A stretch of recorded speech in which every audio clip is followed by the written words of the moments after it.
warahmatullahi wabarakatuh.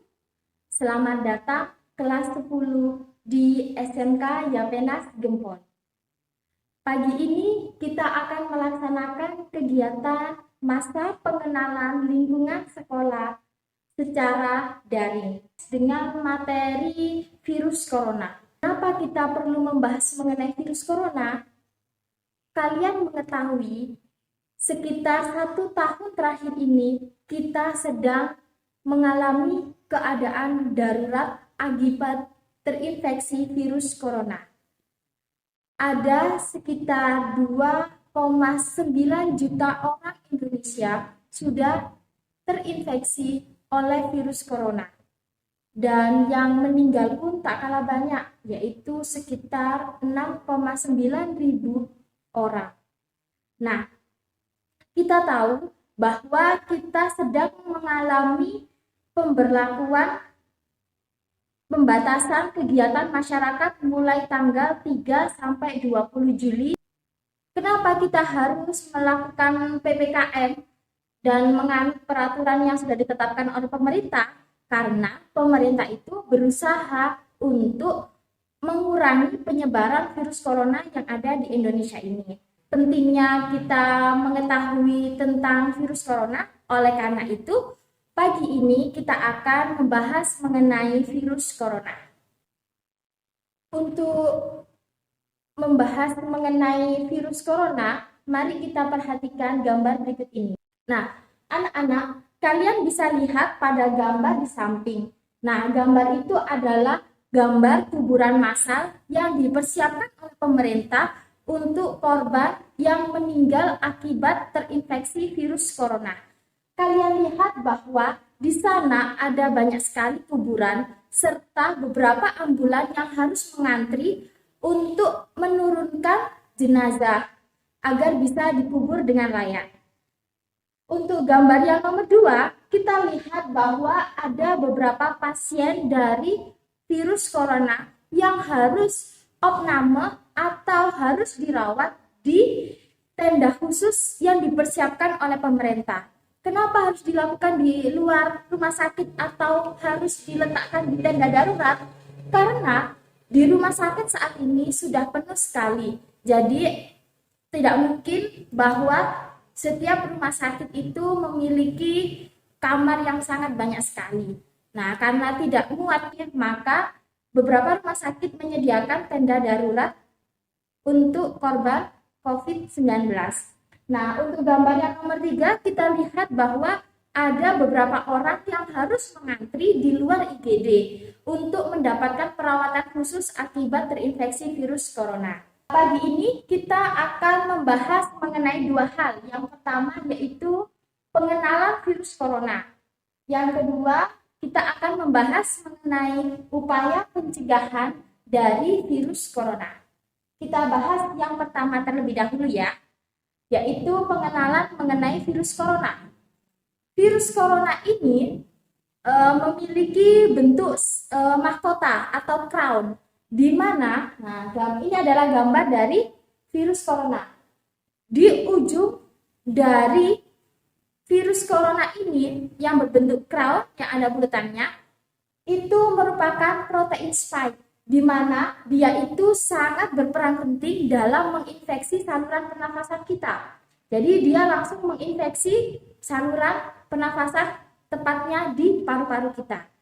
Penyakit akibat infeksi virus corona pada manusia pertama kali muncul di kota Wuhan, Tiongkok sekitar pertengahan bulan Desember 2019. Tapi terkonfirmasi di Indonesia, virus ini masuk sekitar tanggal 2 atau tanggal 3 Maret 2020. Virus corona adalah virus yang menyerang sistem pernafasan, sehingga menyebabkan peradangan di bagian paru-paru. Akibatnya, kita menjadi lebih sulit dalam bernafas. Untuk lebih jelasnya bagaimana virus corona itu menyerang sistem pernafasan kita, Mari kita lihat video berikut ini. Jika virus corona masuk ke tubuh kita lewat percikan batuk atau bersin orang yang positif, baik secara langsung atau waktu kita nyentuh benda yang udah terkena percikannya dan nggak cuci tangan setelahnya. Kalau udah gitu, si virus masuk lewat saluran pernapasan dan bergerak terus menuju sasaran utamanya, paru-paru. Disinilah virus yang punya 3 bagian utama ini mulai bekerja. Pertama-tama, paku protein corona ini akan nempel di paru-paru dan organ-organ lain yang selnya kaya akan protein ini, protein ACE2. Kalau tubuh kita ibarat rumah dan virus corona itu perampok, ACE2 itu ibarat gagang pintu rumah kita. Begitu udah nempel, perlahan tapi pasti virus ini akan ngedorong masuk ke dalam sel kita. Dan begitu berhasil masuk, barulah aksi sebenarnya dimulai. Di fase ini, tubuh virus corona akan membuka dan sang hacker pun terbebas. Dia akan ngehack inti sel sehat untuk nipu sistem imun tubuh kita biar nggak nyerang virusnya. Dan sekaligus ngebuat inti sel jadi memproduksi cikal bakal virus corona baru. Sel yang udah terinfeksi dan dihack ini selanjutnya akan terprogram untuk bunuh diri dan melepaskan jutaan virus corona yang siap nginfeksi dan ngehack sel-sel sehat lainnya. Ya, awalnya mungkin kita cuma kemasukan virus corona yang jumlahnya dikit, tapi dalam hitungan hari aja udah akan ada jutaan sampai miliaran virus corona baru, bikin paru-paru kita dipenuhi oleh mereka. Tapi ternyata, mimpi buruknya ada setelah ini. Ya, ketika virusnya udah menuhin paru-paru kita, sistem imun kita bakalan ngerespon ibarat polisi dan tentara yang meluncur ke tempat kejadian perkara. Tapi inilah yang bikin ngeri. Di sini, virus corona jadi penipu ulung yang bisa ngakalin sistem imun kita. Mereka bikin sistem imun nyerang membabi buta termasuk nyerang sel-sel sehat kita. Mereka jadi nggak tahu mana kawan, mana lawan, dan perlahan-lahan jadi senjata makan tuan. Buat sebagian besar kasus, kejadian ini emang nggak berlangsung lama. Karena kalau sistem imun kita kuat, mereka pun akan bisa menang dari segala taktik virus corona. Tapi terkadang tubuh kita sedang lemah, dan kalau udah gitu efeknya bisa parah. Kita bisa kena radang paru-paru akibat sel sehat di sini yang udah nggak bisa nahan bakteri pneumonia. Malahan buat kasus yang kritis, bakteri ini nggak berhenti di sana. Mereka bisa masuk ke aliran darah dan akhirnya nyerang seluruh tubuh. Kalau udah begini, bernapas saja bakalan susah banget dan hidup kita ada di tahapan yang sangat kritis. Nah, bagaimana anak-anak? Kalian sudah paham bukan? Bagaimana cara kerja virus itu masuk atau menginfeksi tubuh manusia? Oleh karena itu, kita harus sering-sering menjaga kesehatan serta kebersihan tubuh kita agar kita bisa terhindar dari yang namanya virus corona. Nah, berikutnya saya akan menjelaskan mengenai gejala terinfeksi virus corona. Gejala yang ditimbulkan oleh seseorang akibat infeksi virus corona sangat banyak sekali. Tapi ada 3 hal utama yang bisa kita ketahui. Yang pertama adalah seseorang apabila terinfeksi oleh virus corona, dia akan merasakan demam yang tinggi. Jadi dia tubuhnya akan menggigil sekali. Jika diukur suhunya sebesar kurang lebih 38 derajat Celcius. Jadi, jika seseorang diukur suhu badannya menggunakan termometer dan di sana di skala termometer menunjukkan skala 38 derajat Celcius, maka orang itu diduga terinfeksi oleh virus corona. Berikutnya yaitu sering merasakan nyeri tenggorokan serta batuk. Nah, kalau orang itu merasakan batuk, pilek, nyeri tenggorokan, dan hilangnya indera pembauan dan indera penciumannya, maka kemungkinan orang itu terinfeksi oleh virus corona. Nah, yang ketiga yaitu seseorang akan merasakan sulit bernafas. Jadi, dia itu akan merasakan sesak nafas yang luar biasa. Nah, tapi kembali lagi anak-anak, tidak semua orang yang terkena atau terinfeksi virus corona menunjukkan 3 gejala ini. Ada seseorang yang meskipun dia terinfeksi virus corona, tapi tubuhnya terlihat seperti sehat-sehat saja. Nah, orang seperti ini dia dinamakan OTG, yaitu orang tanpa gejala. Hal ini kenapa bisa terjadi? Karena setiap orang memiliki kekebalan atau imunitas tubuh yang berbeda-beda. Oleh karena itu, setiap orang yang terinfeksi virus corona pasti memiliki gejala yang berbeda-beda pula. Nah, kalau kalian sudah mengetahui bagaimana kerja si virus itu masuk ke dalam tubuh kita dan gejala apa saja yang kita rasakan saat tubuh kita itu terinfeksi virus corona, berikutnya saya akan menjelaskan mengenai upaya pencegahan virus corona agar kita bisa selalu terhindar dari yang namanya penyakit. Nah, apa saja upaya yang mampu kita lakukan untuk mencegah virus corona? Mari kita saksikan video kita berikut ini. Lalu, apa yang bisa kita lakukan ya? Yang pertama, jangan menyentuh muka atau mengucek mata apalagi tangan dalam keadaan kotor. Tanpa kita sadari, seringkali kita menimbun kotoran di tangan kita. Sakit. Wajib gunakan masker untuk mencegah penyebaran virus corona. Jangan gunakan masker lebih dari 1 hari karena masker ini dapat menimbun bakteri-bakteri dan bisa berkembang biak. Lalu cari masker yang sesuai dengan standar rumah sakit. Next, menjaga jarak dengan mereka yang sakit.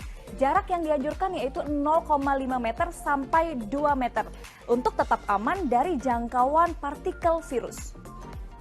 Selanjutnya, waspada di tempat keramaian dan saat menggunakan barang bersama.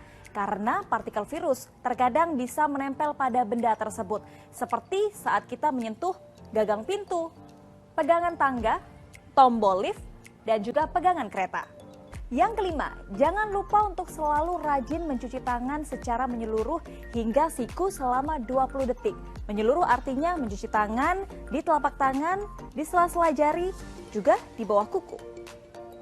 Yang keenam, hindari berjabat tangan dan bisa menggantinya dengan melambaikan tangan atau salam namaste untuk mengurangi penyebaran virus ini. Karena saat berjabat tangan akan dengan mudah mentransfer partikel virus. Yang tidak kalah penting adalah menjaga kesehatan Anda dengan makan makanan yang bergizi, istirahat yang cukup, olahraga yang teratur, dan juga minum vitamin. Nah, anak-anak, bagaimana penjelasan mengenai upaya pencegahan virus corona? Mudah bukan? Jadi sebenarnya kita itu sangat mudah sekali untuk mencegah virus corona, asalkan kalian selalu menaati peraturan yang diberikan oleh pemerintah dan selalu menjaga kesehatan tubuh kita. Nah, di sini saya akan memberikan beberapa penjelasan mengenai istilah-istilah yang sering muncul pada saat kita membahas mengenai virus corona. Yang pertama yaitu ada yang namanya pandemi. Apa sih pandemi itu? Pandemi adalah kejadian penyakit yang telah menyebar secara luas di suatu negara, benua, bahkan terjadi di seluruh dunia. Jadi, saat ini virus corona merupakan suatu pandemi karena hampir seluruh dunia telah mengalami infeksi virus corona. Untuk yang kedua, istilah yang kedua kita membahas mengenai orang yang sudah positif corona. Apa maksudnya orang positif? Nah, seseorang dikatakan positif virus corona apabila si pasien itu terbukti secara medis terinfeksi virus corona melalui serangkaian uji laboratorium. Istilah yang ketiga kita mengenal mengenai swab test. Apa itu swab test? Kita lebih sering melihat orang swab test selalu masukkan benda yang panjang ke dalam hidung sampai tenggorokan bagian belakang. Ya, benar sekali. Karena swab test merupakan pengujian sampel lendir yang diambil dari tenggorokan bagian belakang untuk mendeteksi adanya virus corona di dalam tubuh kita. Berikutnya, kita sering mengenal istilah droplet. Nah, droplet adalah cipratan bersin dan batuk maupun ludah saat kita berbicara dengan orang lain di mana cipratan bersin atau batuk itu sudah terbukti terinfeksi virus corona. Oleh karena itu, kenapa pemerintah selalu mewanti-wanti kita agar selalu menggunakan masker? Karena dengan adanya masker mampu menutupi mulut kita agar kita tidak bisa menyebarkan virus corona. Untuk melindungi diri kita dari droplet atau partikel virus corona yang ada di lingkungan sekitar kita. Selanjutnya kita mengenal dengan istilah isolasi mandiri. Isolasi mandiri adalah membatasi orang yang terinfeksi virus corona agar dia tidak bisa menularkan ke orang lain. Kita sebagai seseorang yang sehat harus menjaga kebersihan dan kesehatan kita agar kita tidak sampai menularkan virus corona ke orang lain juga. Tidak semua orang sehat itu bebas dari virus corona. Kemungkinan seseorang pasti terinfeksi virus corona.